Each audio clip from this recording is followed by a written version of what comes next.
so there we have it. This is a beautiful mount, and what he went ahead and did was, I don't know if you can see this bottom plate here, but he actually machined that with an insert where the ECU actually sits down inside of it, and then it's just sandwiched in there with some spacers and some countersunk screws, which is so sick. But yeah, this thing literally is not moving.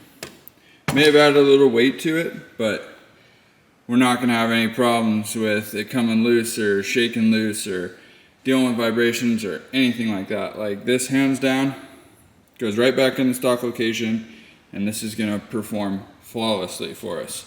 I wanted to show you guys what I have here, and this is basically the boom slang test papers that I had talked about in the last video. And all this is really showing is, obviously here we have you know, Emtron KV12 2011 to 21 Subaru STI USDM, and then here we have basically all the pin layouts, description, the OEM counterpart version in the OEM ECU, and then the actual function. And how this is labeled is, this is labeled A, B, C, and D. And how that goes is we have A, B, C, and D plugs. I don't know if that's exactly it, but in theory, or basically that's how the ECU is laid out. So we're gonna try and identify which plug is which off of this diagram here, because I don't know and it's not labeled. Only the pin numbers are labeled, so I can't tell if it's A plug, B plug, or you know, whatever. So we're gonna start with this guy first, because this guy only has a couple wires coming out of it. So since it only has a couple wires coming out of it, it's leading me to believe that it's probably A, because if you look, A doesn't have a whole lot of functions, right? Or a whole lot of assigned pins. B has a whole bunch, C also has a whole bunch, and D has quite a few as well. We need to figure out which plug on the Emtron is A, or which connection is A, which one is B, which one is C, and which one is D. So we're gonna do a little bit of identifying, and I'll show you guys as I go along. Upon doing some looking and some common sense, there is a wiring diagram and stuff that you can download from Emtron's website, but I was looking at these plugs to try and see if I could figure out without looking at them, and they all look kind of the same. You got two bigger ones in the middle and then two smaller ones on the outside. But if you actually look at the plug itself, on one side, like this one for instance, you can see it has two little grooves in there.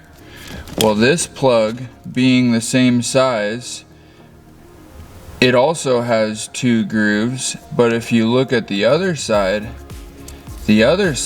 has two grooves as well. Whereas this one, two grooves on one side, but it only has one groove on this side. And that's how these other two bigger ones are too. You got two and then one, and then this one is two and two. We have A, B, C, and last but not least, D. And they all fit perfectly. So with that, that's pretty much that. I honestly can't believe it, that it's seriously that easy, you guys. Like, it is that easy.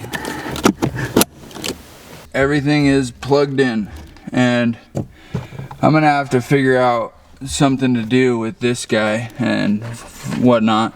But for now, I just wanted to test fit everything, mount the ECU, and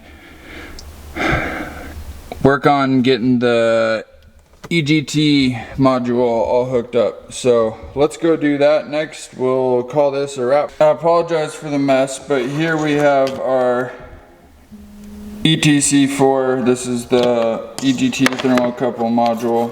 We have a, I guess what would be a male plug already. And then we also have a 4-pin female plug, which this will go into our CAN 2 plug on the actual KV12 itself that's already there. So we're supplied with this female Deutsch style connector, a bunch of closed barrel pins, and we're gonna need a screwdriver, and we have our EGT sensors. These are thermocouple K style or K type, whichever you would like to call it.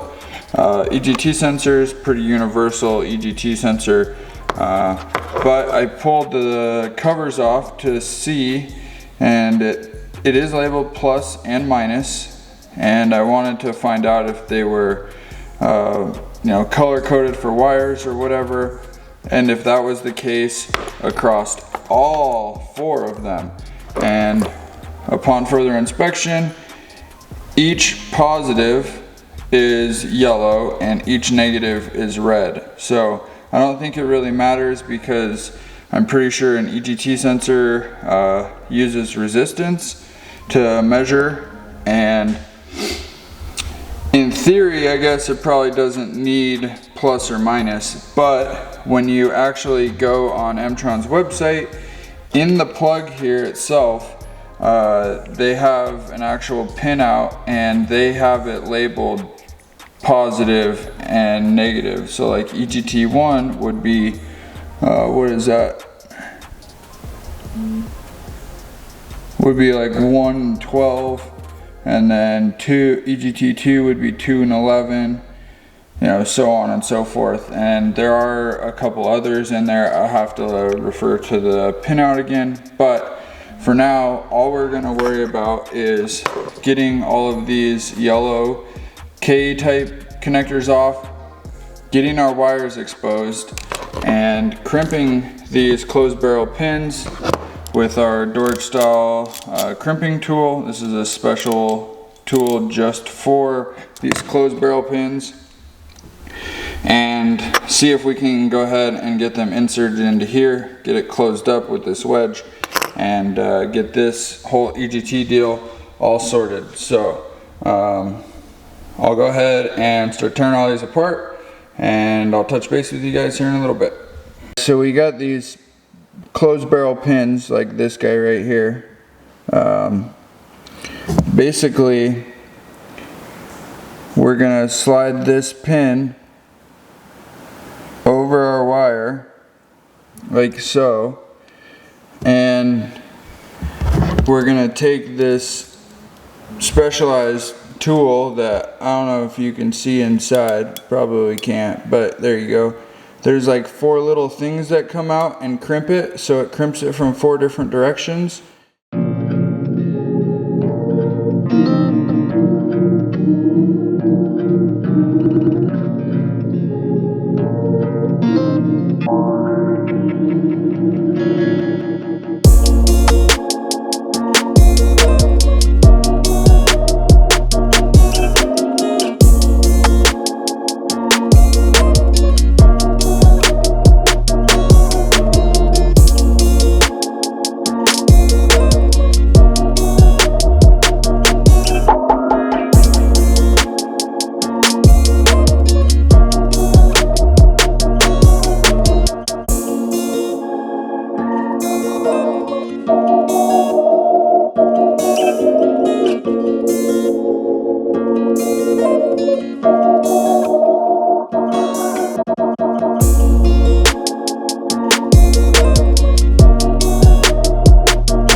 here's our diagram.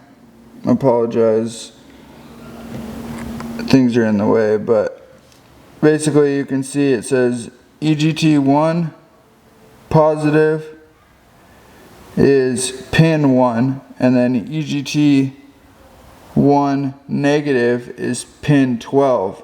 So we're gonna take this plug, and I don't know if you can see, but right here it says 1 and 12. So positive 1, negative 12. That easy. So we're gonna go ahead and stick them in there. I went ahead and put a piece of tape on here using my metallic Sharpie because I can't find my black ones, and labeled this 1. I'll do this 1 through 4, and that will help me remember which pin is which and which sensor goes to which cylinder.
Alright guys, there we have it. She's all pinned and everything.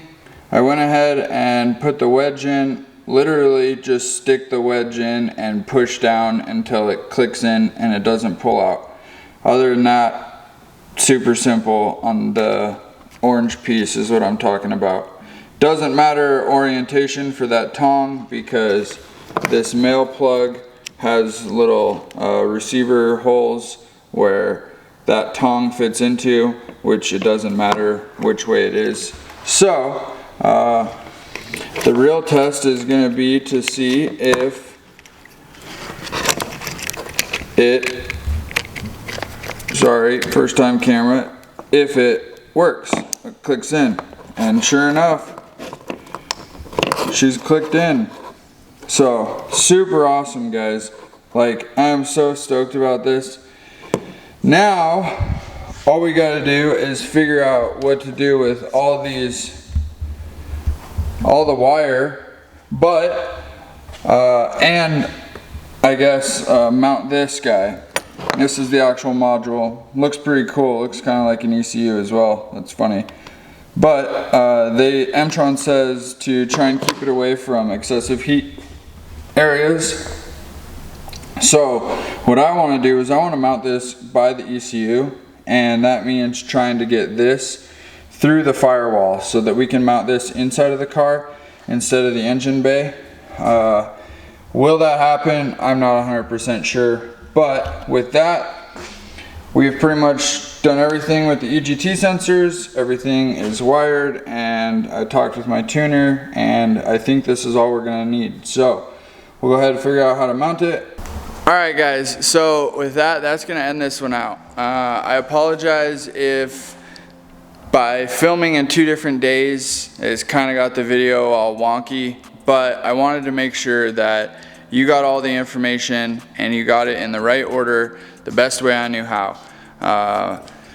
If you're deciding to do an Emtron, I just want to make sure that you have all the information you need so that you can, know what to do, because like I said in a couple of videos back, I've never heard of Emtron before, and I've never run a car on a standalone. So all this has been a learning curve, all of which is information I've felt has been super useful. So hopefully this video is, paving the way for you to be able to have a super awesome car on a standalone. But if you haven't already, don't forget to subscribe. It'd really help me out. I'd be super grateful.